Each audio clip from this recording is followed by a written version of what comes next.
And I hope we go back to where we started. It also is something that has to be addressed in all your families. I guess we keep on talking on the same subject. The big disappointment in my life is looking at the Cleveland public schools and the number of kids who don't even get a GED, so they can't even apply to Ohio State. Mm-hmm.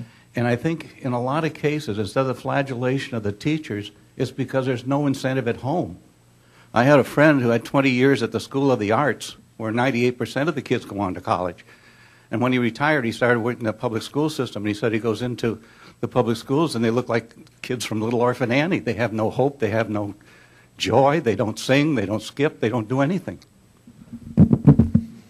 Well, I think it's a very real problem, and it's been exacerbated in the last few years because of some of the economic conditions. It's really difficult to sustain a family if neither a father or a mother have a source of income other than a state subsidy of some kind, a federal subsidy of some kind. That doesn't lead to a great deal of pride that exists. So these are intertwined problems, intertwined issues, and you can begin to attack sectors of the problem. And what I've talked a lot about is the importance of creating an economic environment where there's an opportunity to build a solid foundation for a family. And that is an issue that we're going to have to address and that we had difficulties with the last few years because of the general economy. But it is a very real problem. Hello, Mr. Alutto. Thank you for coming. I want to go back to your discussion about collaboration. As we discussed earlier, I head up a higher education collaborative organization called the Northeast Ohio Council on Higher Education with both business and college and university presidents at the table. And our focus is indeed to bring them together to promote economic development in Northeast Ohio. We're a fairly unique organization, and part of that is because there really are not, I think, other forums and people urging presidents and business leaders to come together. Do you see, what opportunities do you see in Ohio for this to occur on a more regular basis? And I do commend, the individual institutions such as yours for the collaborations you forge on more or less an individual basis. I have difficulty imagining any major university or college succeeding without those collaborations. So I have a strange answer to your response. I would sit there and say, all of you in this room who serve as on boards of trustees of different colleges and universities, you ought to be asking that question. The future of that institution, the success of that institution is going to depend heavily on its ability to both initiate and respond to opportunities to work well with other organizations. Those may be individual businesses, they may be to regional governmental agencies, they may be to federal agencies, they may be to other universities.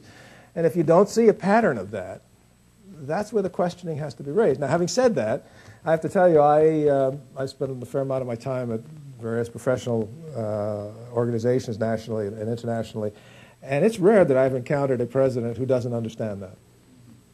I mean, there's a clear understanding that whether you're a small liberal arts college or you're a large public institution, you are only going to succeed if you can establish the critical partnerships that will leverage the resources you have. And it goes back to one of the questions that was asked earlier, which is everyone going to duplicate everything that's going on at every institution? And we've all concluded that that is not a viable strategy. What's going to have to happen is figuring out what you do better than everyone else and then blend it with their skills and their abilities.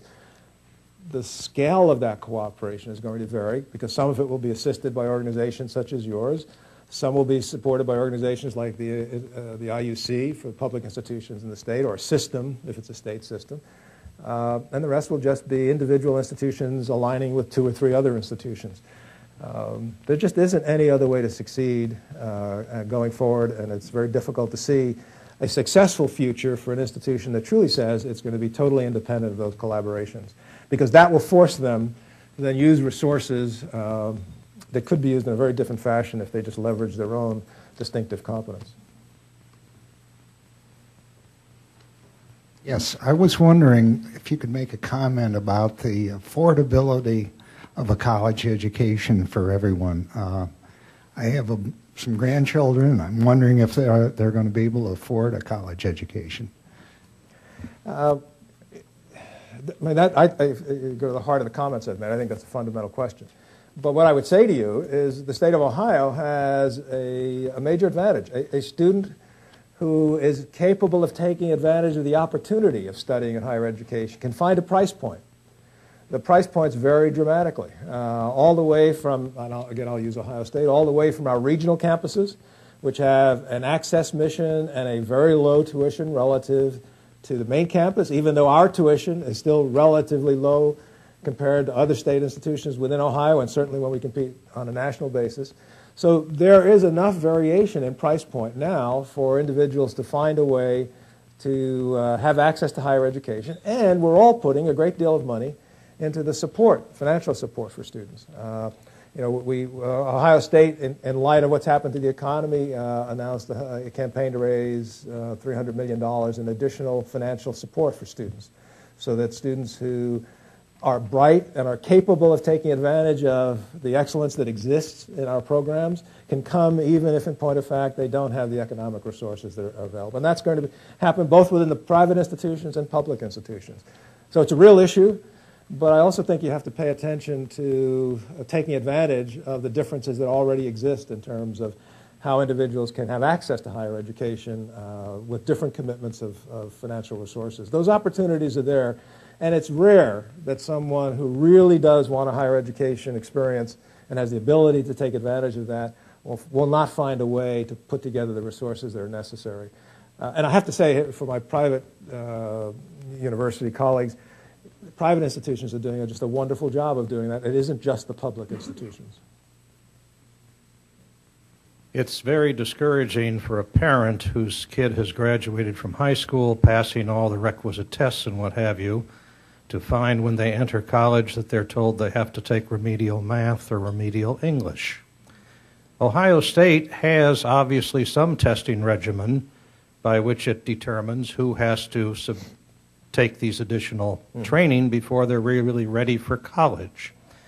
Is there any program in Ohio, at least, whereby Ohio State coordinates with the state school board so that the high schools in this state know exactly what is required to test out of remedial English? I can't answer the question. I don't know. I do know that we have common standards, and we have equivalency exams that are established by the state, and there are performance standards for getting through those. And when one achieves a particular level on that exam, they get credit at the university level, and that applies to Ohio State and every institution. So there is a level of coordination, probably not at the extent that you're implying by the question, and certainly not established by Ohio State. We don't establish those standards. They're established by the state education department. But there is a process at this point for allowing students to come in and waive through courses, for example, based on performance level. They can do that now at every institution, not just public institutions.